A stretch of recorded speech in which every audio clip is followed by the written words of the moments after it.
Hello everyone, this is Tom Fox. I'm the Compliance Evangelist, and I'd like to welcome you to episode 116 This Week in FCPA for the week ending August 17th, 2018, the Free Press Edition.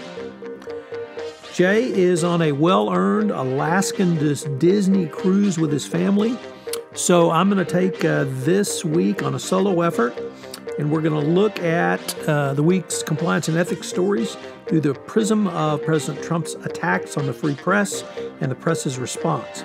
First, a word from our sponsor, Affiliated Monitors.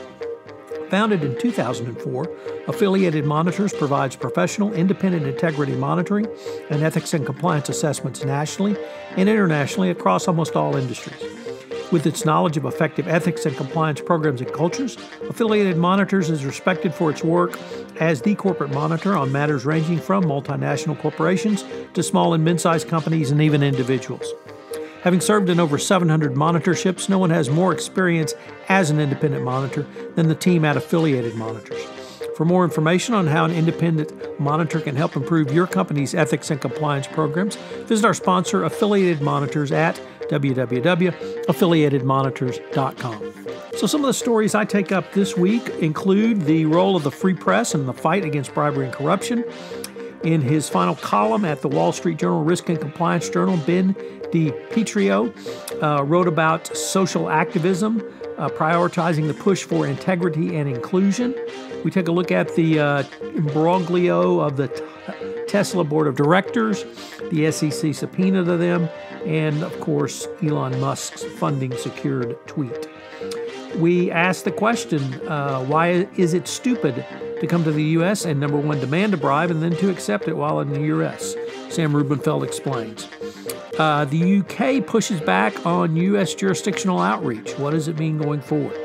We consider an article by Valerie Charles where she looks at the new FCPA Corporate Enforcement Policy from the perspective of a compliance program. Paul Hodgson explores whether or not a no-deal Brexit would be a disaster for compliance. Maurice Gilbert interviews Valencia McDowell from Moore and Van Allen on compliance, leadership, and promotion, her promotion to the firm's management committee. We consider the scandals at Maryland, the scandal at Maryland around the death of Jordan McNair. The trainer resigns, the university accepts responsibility, and McNair's parents call for the firing of the head coach. And finally, I talk about the 1-month celebration of the Land of 1,000 podcast. This Week in FCPA is a part of the Compliance Podcast Network.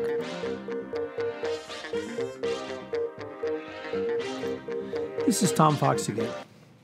So some of the week's stories I really want to start with. Final column by Ben DiPietro, formerly at the Wall Street Journal Risk and Compliance Journal, where he wrote about how social activism prioritizes the push for integrity and inclusion. He said that organizations are focusing more on these, both integrity, inclusion, and diversity, as pressure from social activisms draws new priorities to senior leaderships. He looked at a report from BSR, the Global Nonprofit Sustainability Organization.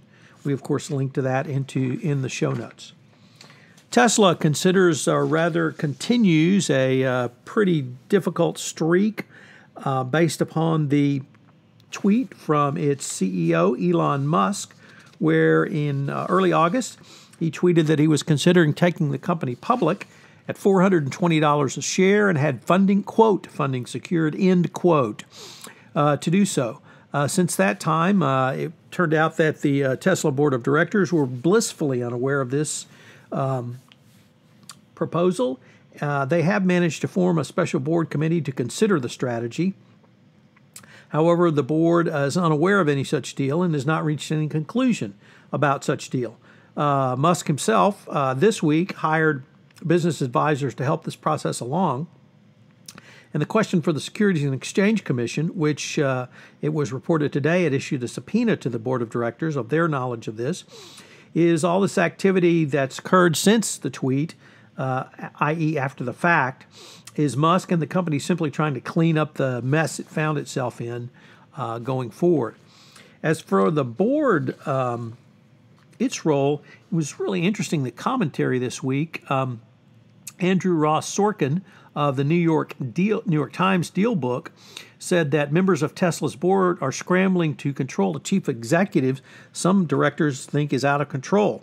They were upset that his tweets had forced them to rush out a public statement explaining a transaction that they were unfamiliar with.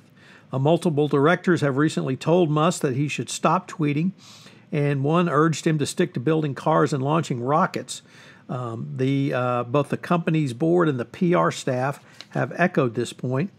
Some board members are growing alarmed at what they see as his erratic behavior, and once again, directors were blindsided by his announcement of the funding secured tweet. There were both, Goldman Sachs and Silver Lake signed on, or allegedly had signed on as advisors, although apparently they knew nothing about that at the time of the tweet. So, as I mentioned, the SEC has issued a subpoena, so we'll have to see where this goes forward. We link to articles in the Wall Street Journal, Ethics and FCPA Compliance blog, and Compliance Week. So if you are a foreign government official, why should you not come to the United States, demand a bribe, and then accept a bribe payment in the United States? Well, if you do, you subject yourself to U.S. jurisdiction, and that's exactly what Colombia's former national anti-corruption director and a Colombian lawyer pleaded guilty to. The national director of anti-corruption, Luis Gustavo Moreno Rivera, and lawyer Leonardo Luis Pinilla Gomez both pled guilty to money laundering. The former anti-corruption chief sent the attorney to meet a former Colombian governor in the United States to extract a extortion payment. This was reported to the Department of Justice. The money was paid, and that the bills were marked, so the payment was traced. For the lawyer, Mr. Gomez, he did this in the United States, which of course creates U.S. jurisdiction. So he and the former anti-corruption national director will be spending some amount of time in U.S. jails, no doubt. Next up, we had a very interesting decision from UK courts where they actually pushed back against the Department of Justice's global reach. On July 31, the High Court of England and Wales denied the U.S. DOJ's extradition of Scott Stewart, a British foreign national exchange trader indicted in 2016 as part of the fraud section's multi-year effort to investigate and prosecute foreign currency market manipulation. This marks the second time in 2018 the DOJ has lost an extradition fight in London. The Department of Justice has indicated it will appeal, but if the decision stands, the Scott case will join a handful of U.S. court cases which have the potential to significantly impact the DOJ's ability to reach across the globe to pursue foreign nationals for violations of the FCPA and other financial fraud statutes. The English court denied the extradition request based upon the interest of justice clause in the UK law, which militated against extradition. The court considered 7 statutory factors, but it based its decision primarily on 2 factors. 1, that most of the harm took place in the United Kingdom, and 2, the defendant here, Scott, he had a strong connection to the United Kingdom and really the absence of any significant connections to the United States. The Serious Fraud Office supported the Department of Justice in this. Nevertheless, they lost in the court. So in an article by Evan Norris and Alma Mozik in the New York University Compliance Journal, they wrote a very interesting article, and they listed some of the things that we need to watch for going forward. So number 1, will a non-UK citizen have similar access invoking the forum bar in fighting extradition from the UK to the U.S.? Will defendants arrested overseas for financial crimes increasingly opt to challenge extradition cases where they might previously have consented to extradition? Will the Scott case cause the Department of Justice to turn its attention away from London-based financial crimes targets or simply employ other tactics? And could this damage or strain the relationship between the DOJ and UK authorities? All very good questions and things that we are going to have to watch going forward. Once again, this is in the New York University Compliance and Enforcement blog. So next, we take a look at the UK Brexit, but in the context of compliance. And in a very interesting article in Compliance Week, Paul Hodgson wrote about the potential compliance nightmares, and he listed several, some of which may have a more financial bend. Nevertheless, they may fall upon the shoulders of a chief compliance officer to consider. So number one, and probably most important, is the value-added tax, or VAT. If you're a business and you import something into the U.S. from outside the EU, you pay customs duty and VAT. And how may this change? Most goods are subject to VAT in the United Kingdom. Some are exempted. Some have different rates of corporate duty, but you're going to really have to have a plethora of rates to pay. If there's a free trade agreement with the EU, there would not be a charge on customs duties, but once again, with no free trade agreement, no waiver of that charge. There could be a very difficult no import-export scenario depending on what happens with the unresolved Irish border question. If you don't have a free trade agreement and you're operating under the World Trade Organization rules, you have to charge the same rate of customs duty regardless of where the goods come from. So, for example, in Ireland, they decided not to have a border between Northern Ireland and the Irish Republic and the EU and not to charge duties. This is going to make it difficult in other places. Within the health and safety context, there are regulations around lorry drivers, which could significantly affect the what happens when there's a lengthy delay at a port. So if you're stuck in a queue for 5 hours and you exceed the maximum hours driving before a break, what happens? Obviously, complying with regulations disclosing the origins of duties will be an important consideration for the compliance regulator. So how unlikely is this, a no Brexit deal? Well, it's certainly on the radar, and it's certainly something that you need to think about. So what are some of the key issues you need to consider? One, delays in clearing goods through customs at channel ports. What does that mean for you? Additional costs as a result of customs duties on goods arriving in the UK and goods sold to EU customers. Next, cash flow impacts of import VAT at 20% on purchases from EU suppliers. Requirements for inspection of food and pharmaceutical products entering both the UK and the EU. The VAT treatment of goods posted to EU private consumers from the United Kingdom. And most importantly, or perhaps last but not least, the impact on the supply chain involving processing and packing of products in the United Kingdom and in the EU. Next, I cite to an article in the August edition of the SCCE, Compliance and Ethics Professional Magazine. It's by Valerie Charles. Valerie is the Chief Strategy Officer for GAN Integrity she's located in New York. She wrote a really interesting article asking you to consider the new FCPA Corporate Enforcement Policy, but from the perspective of the compliance program. And she identified 5 priorities from this new corporate enforcement policy that you need to think about. So they are as follows. Make risk assessments contextual. Here, your risk assessment should turn where and how your organization does business. So do you sell through third parties or do you sell through an employee sales force? For example, if a company relies heavily on third parties in emerging markets, it should know which parties are at the most at risk for corruption. 2, make the connection between risks and policies, procedures, and controls. It is axiomatic that their compliance is an interplay between policies, procedures, and controls. However, they must be tied to the risks your organization faced.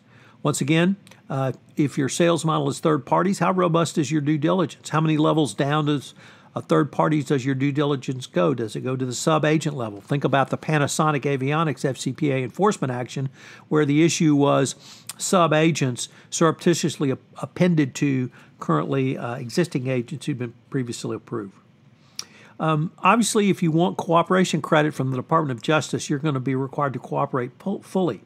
But here, Charles focuses on the compliance program and your readiness to provide full and thorough cooperation in turning over all the facts. So your company will need strong policies for litigation holds, e-discovery, and data preservation. Even if the investigation itself is done by an auditor and outside counsel, the compliance program must foster an environment that supports strong investigative abilities. Obviously, this slides directly into the Tom Fox mantra of document, document, document. of your actions in your compliance program to demonstrate to the Department of Justice the lack of intent of your organization if some bad actors are able to override internal controls or otherwise violate your company policy. Number 4, communicate a strong culture of compliance. Nick Saban, head coach at Alabama, has said that the purpose of discipline is to change behavior. This means your compliance program must have the teeth to strongly and forcefully discipline employees who violate your compliance program, literally from the boardroom to the shop floor and everywhere in between. You have to have the ability to do so to third parties. A strong culture of compliance leads to what the FCPA Corporate Enforcement Policy wants: self-disclosure of violations. And finally, finding and fixing weaknesses. The remedy prong of the tripartite compliance solution, prevent, detect, and remediate, has long existed. However, the new corporate enforcement policy formalized the requirement through the mandatory nature of the root cause analysis. This means companies must literally get to the root cause of an issue that becomes an FCPA violation and not engage in cosmetic patching going forward. You must have a diagnostic capability in your compliance program that can lead to new policies and procedures or controls as warranted. Once again, this means your organization must be prepared to not only respond to the requirements of the new FCPA Corporate Enforcement Policy, but more importantly, have the underlying structure in place as a part of your compliance program going forward. Next up is an interview in Connections, which is a publication of interviews on corporate compliance insight, Maurice Gilbert's most excellent resource. If you haven't checked it out, I would certainly encourage you to do so. It's really one of the top sites in compliance. And here he posts an interview with Valerie McDowell, and she is with Moore and Van Allen. She's recently been appointed to the company's management committee, but she's a former CCO, and she talks about working in-house. She talks about how it interacts with compliance. She talks about risks, how to manage those risks, the role of a compliance professional, and her new role at the law firm. It's a fascinating interview, and I commend it to you. If you are a lover of college football, you are having a very difficult summer. Certainly the Urban Meyer matter at Ohio State is very troubling, but unfortunately, we've got the situation at the University of Maryland around the death of Jordan McNair. This has lots of lessons for the compliance professional. I've linked to articles in both Sports Illustrated and ESPN on this. The background to this is Jordan McNair had a heat stroke after running 110-yard wind sprints. The training session he was running was run by the trainer. That's by NCAA rules, not the coaches. The trainers thought he was dogging it and did not immediately attend to him nor provide medical assistance. There was some hour to an hour and a half between the time he had the heat stroke and they actually called 911, and unfortunately Jordan McNair died. The head trainer has been terminated from Maryland. The University of Maryland has accepted responsibility for his death. The coach is on administrative paid leave, waiting the results of the internal investigation. It's just a terrible situation, horrible situation for Maryland, obviously terrible for McNair's parents, but the several clear lessons come up from this. One is the culture at the University of Maryland is clearly, or was clearly, one of very toxic. It was abuse, verbal abuse, physical abuse of the players in an attempt to motivate them. And this, perhaps that worked in the 60s if you played football in high school, basketball, track, any sport. I'm sure you were subjected to some of that, just as I was, but those days are long gone. And if someone has a physical condition which causes something like a heat stroke, you have got to administer medical attention. This was a closed practice, so of course there was no transparency. You had a trainer running it, and where the medical professionals were, certified medical professionals, is still an open question. What the coach did, he certainly set the tone. He allowed this to happen going forward, and it wouldn't surprise me if he's terminated. But it's just a terrible situation. Now I'd like to say a few words about the lead article for this week that I think, in view of the president's comments this week about the press being the enemy of the people, but more importantly, the response, literally led by the Boston Globe where more than 300 U.S. newspapers ran editorials on Friday that promoted press freedom to counter these attacks.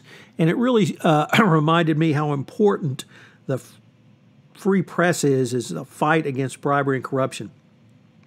Here in Houston, the editor of the Houston Chronicle is a lady named Lisa Falkenberg. She's a Pulitzer Prize winner, and she said in the Houston Chronicle's editorial, the president is only right if your friend is unchecked government power.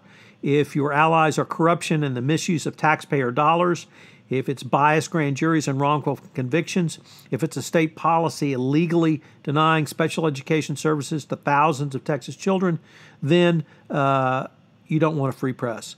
But if you do want a free press and you do want a democratic society, this was not only recognized by our founding fathers, but also was enshrined in the First Amendment. I've long thought the role of the Fourth Estate in the battle against bribery and corruption was significant. I was reminded of this role this week with the retirement of Ben DiPietro from the Wall Street Journal Risk and Compliance Journal. The Risk and Compliance Journal is the only daily publication from a U.S. newspaper which focuses on bribery and corruption.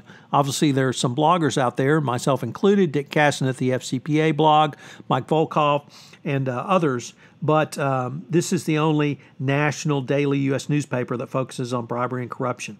The Risk and Compliance Journal plays an important role in the continuing fight against bribery and corruption, just as all journalists plying their trade in the field do so. Houston Chronicle editor Falkenberg was right that a free and robust press is significant, but it's far beyond newspapers and bloggers. Article writers such as Adam Davidson at the New Yorker, who write about money laundering, allegations of money laundering against the Trump organization in large real estate projects, are a part of the fight. Book authors such as Jack Ewing in his book on the VW emissions testing scandal, Ken Bensinger and his book on corruption at FIFA, and John Carreyrou and his book on the fraud perpetrated by Theranos are only some of the most recent examples of reporters who wrote books that are part of a rich tradition and an important part in the worldwide fight against bribery and corruption. We all have a role to play in the fight against bribery and corruption. Obviously, the prosecutors are there to enforce a growing number of laws against bribery and corruption literally across the globe. Companies and businesses subject to those laws are there to engage in business activities consistent with those laws. And compliance professionals are there to create business processes to do business ethically in compliance with anti-corruption laws. But a free press is there to report on successes and help root out the failures. This is certainly not being the enemy of the people. So I'd like to conclude with a reminder that this is the Land of 1,000 podcasts. In the month of August, I'm celebrating my 1,000 podcasts this year, or rather in the Compliance Podcast Network.